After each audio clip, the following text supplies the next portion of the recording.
Hello everyone. तो एक बार फिर से हम लोग जो है ऑर्गेनिक केमिस्ट्री के लिए तैयार हैं। लास्ट वीडियो में हमने देखा था ब्रांच चेन अल्केन का आईयूपीएसी नाम। आज हम लोग पढ़ने वाले हैं कॉम्प्लेक्स सब्स्टिट्यूएंट का नेमिंग कैसे करते हैं। तो तीन चीज है बेसिकली। एक बताए थे मेन चेन सेलेक्ट करना, मेन चेन के अलावे जो बच जाता था वह ब्रांच कहलाता था। अब यदि किसी ब्रांच के अंदर भी ब्रांच हो तो उसको हम लोग कॉम्प्लेक्स ब्रांच बोलेंगे या उसको कॉम्प्लेक्स सब्स्टिट्यूएंट बोलेंगे। तो आज हम लोग देखेंगे कि कॉम्प्लेक्स सब्स्टिट्यूएंट का नाम कैसे लिखा जाता है। रूल्स सारे पहले के जैसे ही हैं, बस इस बार ध्यान क्या रखना है कि कॉम्प्लेक्स सब्स्टिट्यूएंट का जो कार्बन डायरेक्ट मेन चेन से जुड़ा हुआ है उस कार्बन को हमेशा 1 माना जाएगा और उसके बाद कॉम्प्लेक्स सब्स्टिट्यूएंट में भी जो है लॉन्गेस्ट चेन को सेलेक्ट करना है। पहले हम लोग नंबरिंग करते थे केवल मेन चेन में, लेकिन यदि कॉम्प्लेक्स सब्स्टिट्यूएंट आ जाए, कॉम्प्लेक्स ब्रांच आ जाए तो नंबरिंग कॉम्प्लेक्स ब्रांच में भी करते हैं और 1 नंबर हमेशा कॉम्प्लेक्स ब्रांच के उस कार्बन को करना है जो डायरेक्ट मेन चेन से जुड़ा हुआ है। उसके बाद उसमें भी फिर लंबा चेन सेलेक्ट किया जाता है। एग्जांपल से हम लोग कंसीडर करेंगे।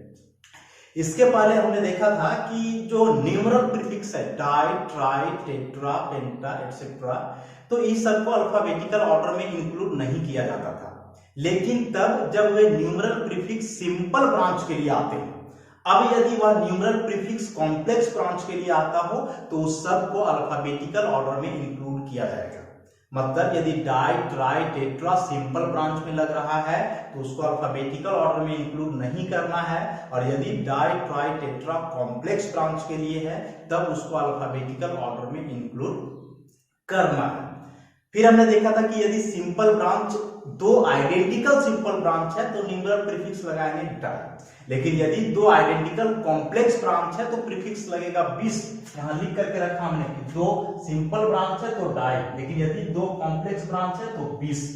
तीन सिंपल ब्रांच है तो ट्राई, लेकिन कॉम्प्लेक्स है तो ट्रिस। 4 है तो टेट्रा, लेकिन कॉम्प्लेक्स में हो जाएगा टेट्राकिस।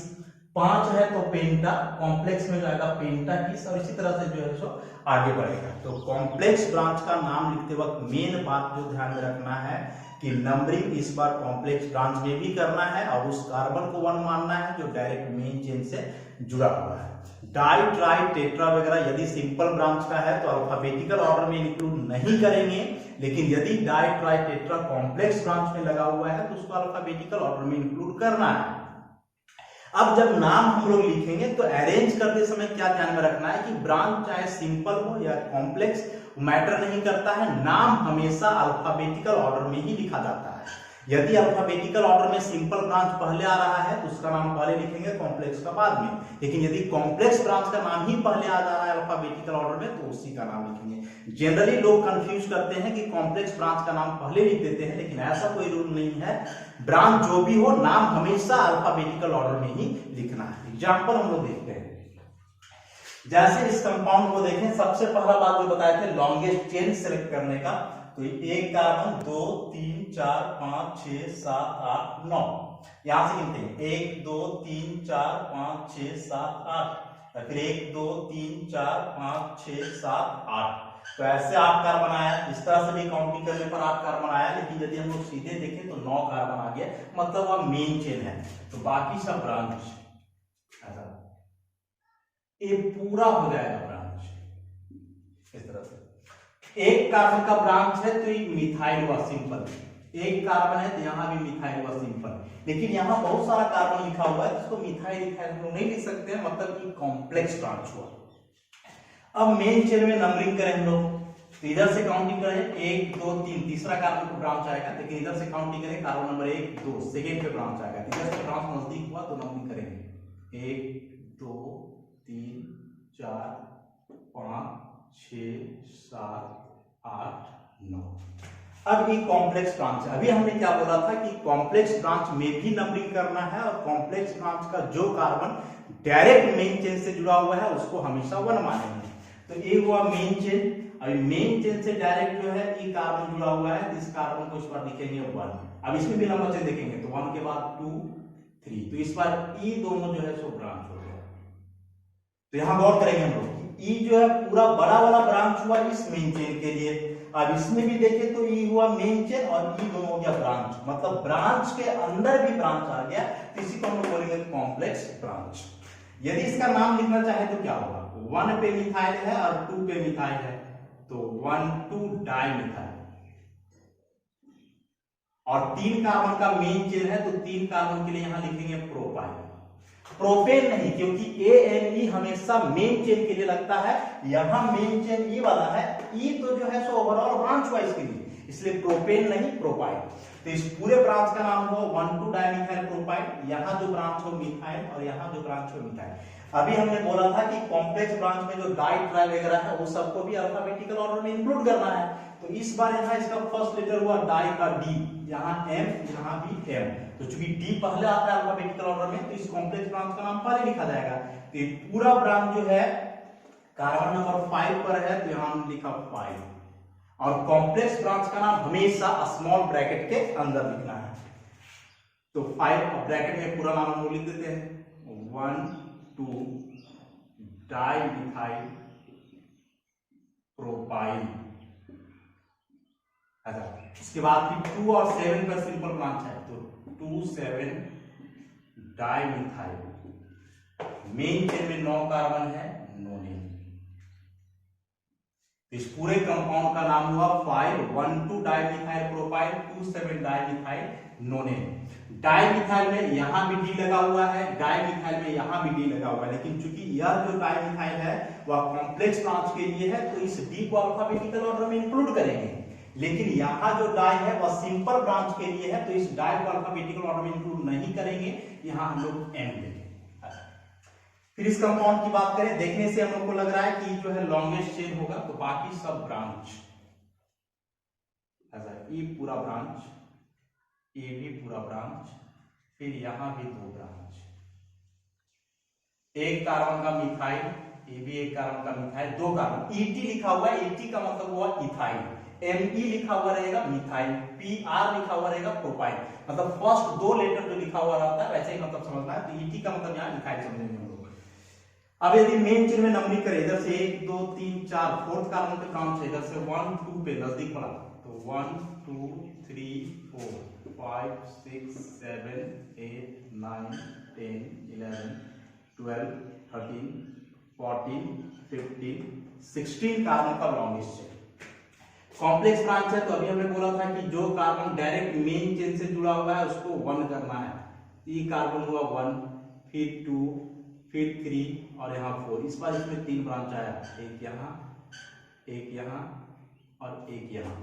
वैसे इसमें यहाँ डायरेक्ट मेन चेन से जुड़ा हुआ है 1 2 3, एक ब्रांच यहाँ, एक ब्रांच यहाँ। अब नाम लिख करके देखें, 1 पे एक मिथाइल, 2 पर और 3 पर, तो 1 2 3 ट्राई मिथाइल, और 4 कार्बन है इसमें, तो ब्यूटाइल।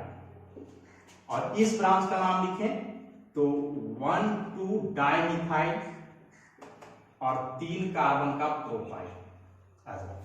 तो यहां जो ब्रांच है उसका नाम शुरू हुआ ई से, यहां ब्रांच है उसका नाम एम से, यहां जो ब्रांच है उसका टी से, और यहां जो है डी से, तो डी ई टी एम, चारों में सबसे पहले आता है डी, तो इस पूरे ब्रांच का नाम हम लोग पहले लिखेंगे। 12 नंबर कार्बन पर है, तो लिखिए पहले 12 ब्रैकेट में, कॉम्प्लेक्स ब्रांच है, 1 2 डाइमिथाइल प्रोपाइल। अब डी के बाद आता है ई, तो ई दो जगह है, 3rd कार्बन पे और 13 पर, तो 313 डाइमिथाइल। उसके बाद आता है एम, तो 2 2 डाइमिथाइल। उसके बाद ई ब्रांच 6 नंबर पे है, तो 6, और इस पूरे ब्रांच का नाम हम लोग लिखेंगे यहाँ 1 2 3, यहाँ पे लिख रहे हैं ट्राइमिथाइल ब्यूटाइल। ऐसा सब ब्रांच का नाम लिखिए। उसके बाद लॉन्गेस्ट में 16 कार्बन है, तो 16 कार्बन का हेक्साडेकेन। तो सारे रूल्स पहले के जैसे ही हैं। कॉम्प्लेक्स ब्रांच में एक चीज नया आया कि नंबरिंग कॉम्प्लेक्स ब्रांच में भी करना है, उस कार्बन को 1 मानना है जो डायरेक्ट मेन चेन से जुड़ा हुआ है। नाम हमेशा अल्फाबेटिकल ऑर्डर में लिखेंगे, चाहे कॉम्प्लेक्स ब्रांच हो या सिंपल। नाम हमेशा अल्फाबेटिकल ऑर्डर में ही लिखना है, जो पहले आ जाए उसी का नाम हम लोग पहले लिखेंगे। जैसे यहाँ सबसे पहले कॉम्प्लेक्स आया तो कॉम्प्लेक्स लिख दिए, उसके बाद फिर दोनों सिंपल आया तो सिंपल लिखे, उसके बाद फिर जाकर कॉम्प्लेक्स आया तो फिर कॉम्प्लेक्स ब्रांच का नाम लिखे। तो कुछ एग्जांपल्स और देखेंगे हम लोग कॉम्प्लेक्स सब्स्टिट्यूएंट के नाम कैसे लिखे जाते हैं। जैसे एग्जांपल किस टाइप का कंपाउंड दिया हुआ है, तो पीछे हम लोग स्ट्रक्चरल रिप्रेजेंटेशन में भी देखे थे कि यार कंडेंस्ड फार्मूला है, पहले इसको एक एक करके हम लोग चेंज करेंगे। ये कार्बन था तो कार्बन लिखे, इसमें 3 CH3 ग्रुप है तो 3 CH3 लिख दिए, फिर इस पर बाहर का कार्बन। अब क्या करना है कि जो बाहर में कार्बन है इसमें ऐसा ऐसा 4 ग्रुप जोड़ना है, तो 1 2 3 4। इस कंपाउंड का हम लोग नाम लिखेंगे। सबसे पहले लॉन्गेस्ट चेन सेलेक्ट करते हैं, तो कार्बन नंबर 1 2 3 4 5, या फिर यहां से गिने 1 2 3 4 5, या फिर ऐसे गिने 1 2 3 4 5। तो हर तरफ से काउंटिंग करके हमने देखा कि लॉन्गेस्ट चेन में 5 कार्बन एटम्स ही आ रहे हैं, तो किसी को भी मेन चेन कंसीडर किया जा सकता है। यदि हम लोग इसको मेन चेन कंसीडर करें तो बाकी सभी हो जाएंगे सब्स्टिट्यूएंट। अच्छा, ये पूरा जो है सब्स्टिट्यूएंट, यहां भी सब्स्टिट्यूएंट और ये पूरा सब्स्टिट्यूएंट। ये सब तो सिंपल सब्स्टिट्यूएंट है, एक एक कार्बन का मिथाइल।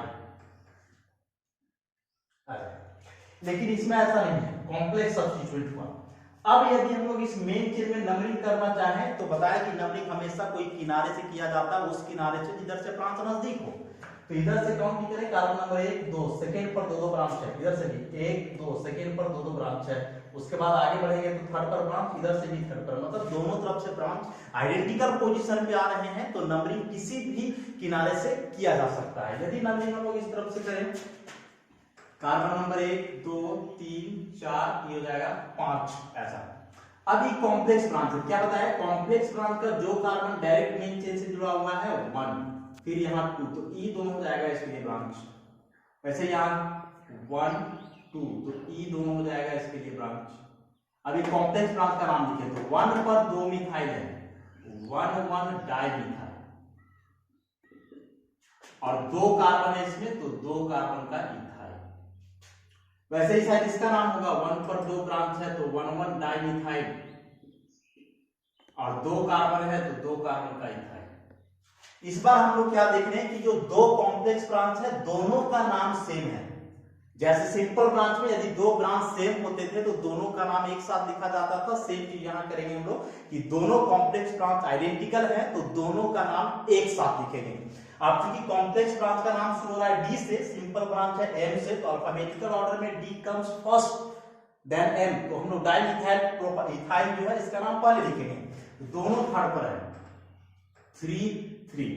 अब चूंकि दोनों ब्रांच आइडेंटिकल है तो न्यूमरल प्रीफिक्स लगाना होगा। तो बताया कि कॉम्प्लेक्स ब्रांच में यदि 2 आइडेंटिकल हो तो हम लोग 2 के लिए लगाते हैं 20, तो इस बार हम लोग 3 3 20, और अब इसका नाम 1 डाइमिथाइल इथाइल।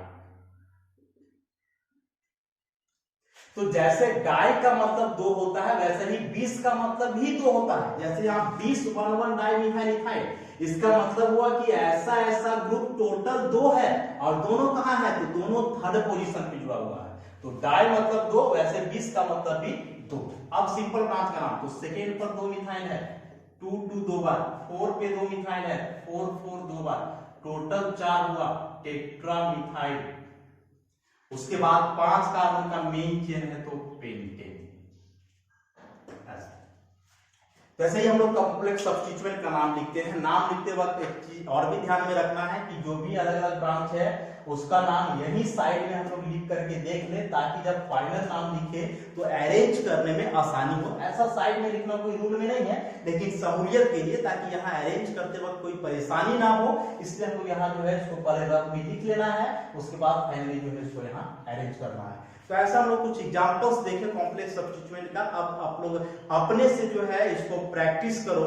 कॉलेज का वेबसाइट पे जो प्रैक्टिस सेट किया हुआ है उसमें बहुत सारे कॉम्प्लेक्स सब्स्टिट्यूएंट या कॉम्प्लेक्स सब्स्टिट्यूएंट वाले कंपाउंड्स दिए हुए हैं, वहां जा करके उसको डाउनलोड करो और उसको बनाओ, तो आसानी से समझ में आ जाएगी बातें। अब आगे हम लोग देखते हैं क्लासिफिकेशन ऑफ कार्बन एटम्स। तो कार्बन एटम्स के बारे में पहले बताया कि कार्बन जो है एक टेट्रावैलेंट एटम है, मतलब कार्बन हमेशा 4 बॉन्ड बनाता है। तो कार्बन का क्लासिफिकेशन जो है डिग्री में किया जाता है, 1 degree carbon, 2 degree carbon, 3 degree carbon, ऐसे करके। अब यदि कोई कार्बन एक और कार्बन से जुड़ा हुआ है सिंगल बॉन्ड से, तो 1 डिग्री कार्बन कहलाएगा। यदि कोई कार्बन दो कार्बन से जुड़ा हुआ है, 2 डिग्री कार्बन। यदि कोई कार्बन 3 कार्बन से जुड़ा हुआ है, 3 डिग्री कार्बन। और यदि कोई कार्बन के अगल बगल 4 कार्बन है तो उसको 4 डिग्री कार्बन बोलेंगे। मतलब कार्बन का क्लासिफिकेशन जो डिग्री में करते हैं वह इस बेसिस पे कि वह पर्टिकुलर कार्बन और कितने कार्बन से जुड़ा हुआ है। एग्जांपल में देखें, इस कार्बन के बगल में एक कार्बन है तो ये हो जाएगा 1 डिग्री कार्बन। इस कार्बन को देखें तो एक कार्बन इधर, एक कार्बन इधर, दो कार्बन से जुड़ा हुआ है, 2 डिग्री कार्बन। इस कार्बन को देखें, 1 2 3 4 कार्बन से जुड़ा हुआ है, 4 डिग्री कार्बन। वैसे ही हो जाएगा 1 डिग्री कार्बन, 1 डिग्री कार्बन, ये हो जाएगा 2 डिग्री। इस कार्बन को देखें तो 1 2 3 कार्बन से जुड़ा हुआ है, 3 डिग्री, 1 डिग्री और ये 1 डिग्री। तो कार्बन का क्लासिफिकेशन बहुत ही आसान है कि जिस कार्बन का डिग्री लिखना हो बस देखो कि वह कार्बन और कितने कार्बन से जो है जुड़ा हुआ है। तो कार्बन एटम के क्लासिफिकेशन के बाद अब हम लोग कुछ बेसिक जो है प्रीफिक्स के बारे में जानेंगे। 5 प्रीफिक्स होते हैं, नॉर्मल, सेकेंडरी, टर्शियरी, आइसो और नियो। कौन सा प्रीफिक्स का इस्तेमाल कब किया जाता है हम बोल रहे हैं, आप लोग जरा इस पर ध्यान दीजिएगा। नॉर्मल, तो नॉर्मल का इस्तेमाल हमेशा एक लीनियर चेन के लिए किया जाता है कि यदि कोई कंपाउंड में जितने कार्बन एटम्स है सभी कार्बन एटम्स केवल एक लीनियर चेन बना रहे हैं तो n लगाया जाएगा, नॉर्मल बोलेंगे। सेकेंडरी कब लगाएंगे, तो यदि किसी कंपाउंड में कोई फंक्शनल ग्रुप 2 डिग्री कार्बन से जुड़ा हुआ है तो सेकेंडरी, क्योंकि 2 डिग्री को सेकेंडरी बोला जाता है। यदि किसी कंपाउंड में फंक्शनल ग्रुप 3 डिग्री कार्बन से जुड़ा हुआ है तो टर्शियरी, क्योंकि 3 डिग्री को टर्शियरी बोला जाता है। रिपीट करते हैं, नॉर्मल का इस्तेमाल कब करेंगे, जब लीनियर चेन हो। सेकेंडरी का इस्तेमाल कब करेंगे, जब फंक्शनल ग्रुप 2 डिग्री कार्बन से जुड़ा हुआ हो। और टर्शियरी का इस्तेमाल तब करेंगे जब फंक्शनल ग्रुप 3 डिग्री कार्बन से जुड़ा हुआ हो। देखें एग्जाम्पल, हम लोग कंपाउंड में 3 कार्बन है, तीनों एक के बाद एक लगातार है, मतलब लीनियर चेन में। यहां हम लोग एक बॉन्ड दे करके रखे हैं तो बॉन्ड के बाद कोई ग्रुप होगा, कोई भी फंक्शनल ग्रुप हो सकता है। तो यदि इसका नाम लिखे हम लोग तो नाम हो जाएगा एन प्रोपाइल। अब यहाँ बॉन्ड की जगह जैसा ग्रुप है, सपोज यहाँ Cl रहे तो एन प्रोपाइल क्लोराइड, OH रहे तो एन प्रोपाइल अल्कोहल, जैसा है तो एन प्रोपाइल केवल इस अल्काइल ग्रुप का जो है नाम होगा। वैसे यहाँ 4 कार्बन है, चारों एक के बाद एक लीनियर चेन में है तो यहाँ भी लगाएंगे N, और 4 कार्बन है इसलिए ब्यूटाइल। इसमें देखिए यहाँ एक बॉन्ड हमने दे करके रखा है कि बॉन्ड जिस कार्बन पे है, कार्बन के अगल बगल 2 कार्बन है, मतलब ये 2 डिग्री कार्बन हुआ। 2 डिग्री कार्बन को बोला जाता है सेकेंडरी। तो चूंकि 2 डिग्री कार्बन से यहाँ कोई ग्रुप जुड़ा हुआ रहेगा इसलिए इसमें लगाया जाएगा सेकेंडरी, 4 कार्बन इसलिए ब्यूटाइल। ध्यान में रखेंगे कि सेकेंडरी को शॉर्ट में SEC लिखा जाता है, सेक, और तीनों स्मॉल लेटर होते हैं और सेक के बाद हमेशा हाइफन का इस्तेमाल करना है। वैसे यहाँ बॉन्ड जहां छोड़े हम लोग, कार्बन के अगल बगल 2 कार्बन है, ये भी 2 डिग्री कार्बन हुआ। 2 डिग्री कार्बन को सेकेंडरी बोल रहे हैं तो इसका भी नाम लिखेंगे सेकेंडरी, और टोटल 5 कार्बन इसलिए पेंटाइल। फिर टर्शियरी के बारे में बताया कि यदि कोई ग्रुप 3 डिग्री कार्बन से जुड़ा हुआ हो, इस बार जिस कार्बन से बॉन्ड दे करके रखें इसके अगल बगल 3 कार्बन है, मतलब ये 3 डिग्री हुआ तो 3 डिग्री के लिए लगाएंगे टर्शियरी। टर्शियरी को शॉर्ट में लिखा जाता है टर, TERT, और सारे स्मॉल लेटर्स होते हैं और उसके बाद हाइफन का इस्तेमाल करेंगे हम लोग। तो टर्शियरी और टोटल 4 कार्बन है इसलिए ब्यूटाइल। यहाँ ई कार्बन जिसे बॉन्ड छोड़े इसके अगल बगल जो है 3 कार्बन है तो ये भी 3 डिग्री हुआ, तो ये टर्शियरी, 5 कार्बन है टोटल इसलिए पेंटाइल। ऐसा कंफ्यूज नहीं करना हम लोग को कि कार्बन के अगल बगल 5 कार्बन हुआ, 4 कार्बन, 1 2 3 4, ऐसा नहीं है। इसके जस्ट बगल में देखना है, तो जस्ट बगल में 1 2 3, अरे ये जो कार्बन है वो तो इसके बगल में है ना, इसके बगल में नहीं है। तो डायरेक्टली जितने कार्बन अटैच्ड है उसके आधार पे जो है डिग्री दिया जाता है। अब जो बाकी 2 बचा आइसो और नियो, तो आइसो के लिए क्या ध्यान में रखना है कि यदि मेन चेन में सेकेंड लास्ट कार्बन पर एक मिथाइल ग्रुप हो तो आइसो लगाएंगे, और यदि मेन चेन का सेकेंड लास्ट कार्बन पर 2 मिथाइल ग्रुप हो, केवल मिथाइल CH3 ग्रुप, तो नियो लगाएंगे।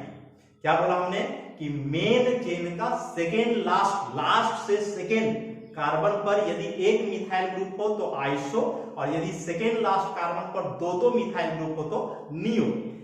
जैसे इस कंपाउंड को 1 2 3 ऐसा नंबरिंग कर सकते हैं हम लोग। इस सेकेंड लास्ट पर एक मिथाइल ग्रुप है इसलिए आइसो, और टोटल 4 कार्बन है, 3 कार्बन मेन चेन का यहाँ है तो ब्यूटाइल। आइसो में आई कैपिटल लिखेंगे और यहाँ कोई हाइफन का इस्तेमाल नहीं करना है। ऐसे यहाँ 1 2 3 4, फोर्थ कार्बन लास्ट कार्बन है तो लास्ट से सेकेंड मतलब सेकेंड लास्ट, और सेकेंड लास्ट पर एक मिथाइल है तो लगाएंगे iso. Total 5 carbon, 4 carbon main chain का, एक ब्रांच का, तो आइसो पेंटाइल। ऐसा नियो के बारे में तो कार्बन नंबर 1 2 3, सेकेंड पर दो मिथाइल ग्रुप तो लगेगा neo. Total 5 carbon, 3 carbon main chain का और 2 ब्रांच का, तो पेंटाइल, नियो पेंटाइल। अब यहां जैसा ग्रुप रहा, OH रहा तो नियो पेंटाइल अल्कोहल, Cl रहा तो नियो पेंटाइल साइनाइड, ऐसा करके तो नियो पेंटाइल केवल इतना करना।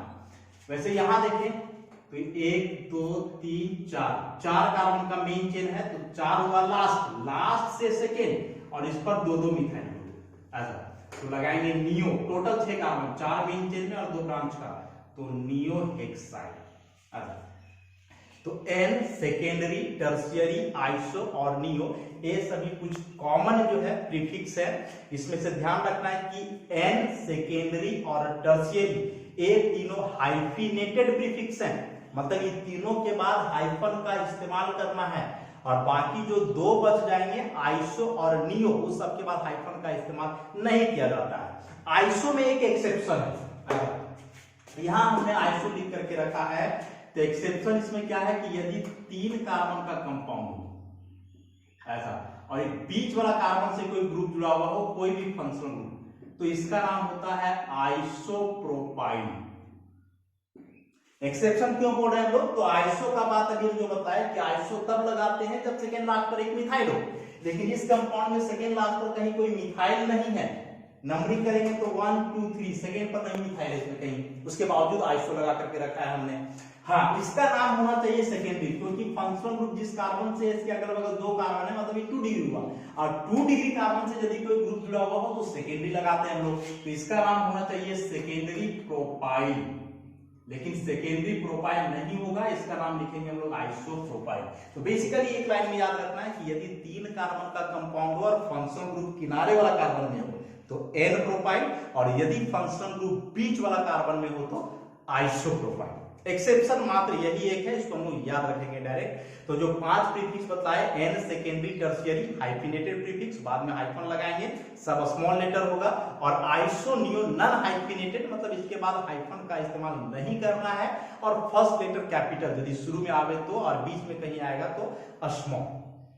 अब क्या करते हैं कि जो हाइफिनेटेड प्रीफिक्स है एन सेकेंडरी और टर्शियरी, इन तीनों को अल्फाबेटिकल ऑर्डर में इंक्लूड नहीं किया जाता है, लेकिन यदि आइसो और नियो है तो उसको अल्फाबेटिकल ऑर्डर में इंक्लूड करेंगे।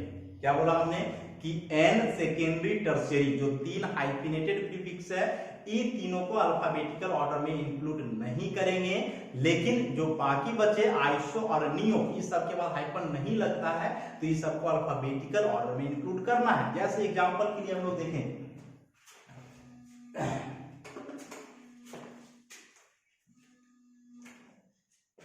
सपोज किसी कंपाउंड में टर्शियरी ब्यूटाइल और सेकेंडरी पेंटाइल आता हो, ये 2 सब्स्टिट्यूएंट जो है एक ही कंपाउंड में आ रहे हैं, टर्शियरी ब्यूटाइल और सेकेंडरी पेंटाइल, तो सेकेंडरी का S, टर्शियरी का T, यदि अल्फाबेटिकल ऑर्डर देखें तो S T से पहले आता है, लेकिन हमने अभी क्या बोला कि सेकेंडरी और टर्शियरी को अल्फाबेटिकल ऑर्डर में नहीं लेते हैं, तो हम लोगों को देखना है पेंटाइल का P और ब्यूटाइल का B। अब चूंकि B पहले आता है तो टर्शियरी ब्यूटाइल को पहले लिखेंगे और सेकेंडरी पेंटाइल को बाद में, लेकिन यदि आइसो नियो है तो उसको अल्फाबेटिकल ऑर्डर में लेना है। सपोज कि किसी कंपाउंड में आइसो पेंटाइल आ जाए और उसी में नियो पेंटाइल भी आ जाए, दोनों, तो अब ऐसा नहीं कि दोनों पेंटाइल ही है तो किसी को भी पहले लिख दे, नहीं, आइसो और नियो को अल्फाबेटिकल ऑर्डर में इंक्लूड किया जाता है। तो आइसो का आई और नियो का एन में आई पहले आता है, तो इस आइसो पेंटाइल को हम लोग पहले लिखेंगे और नियो पेंटाइल को जो है सो बाद में लिखेंगे। तो ये सारे बहुत ही इंपॉर्टेंट फैक्ट है। आप लोग इस वीडियो को 2-3 बार देखो, पॉज करके उसको लिखो, क्योंकि बहुत सारे कंफ्यूजन होते हैं आइसो नियो सेकेंडरी टर्शियरी में। मैक्सिमम लोग इसको गलत ही करते हैं और ये सारे प्रीफिक्स जो है एन सेकेंडरी टर्शियरी आइसो और नियो, इस सब का इस्तेमाल जनरली कॉमन नेम में किया जाता है।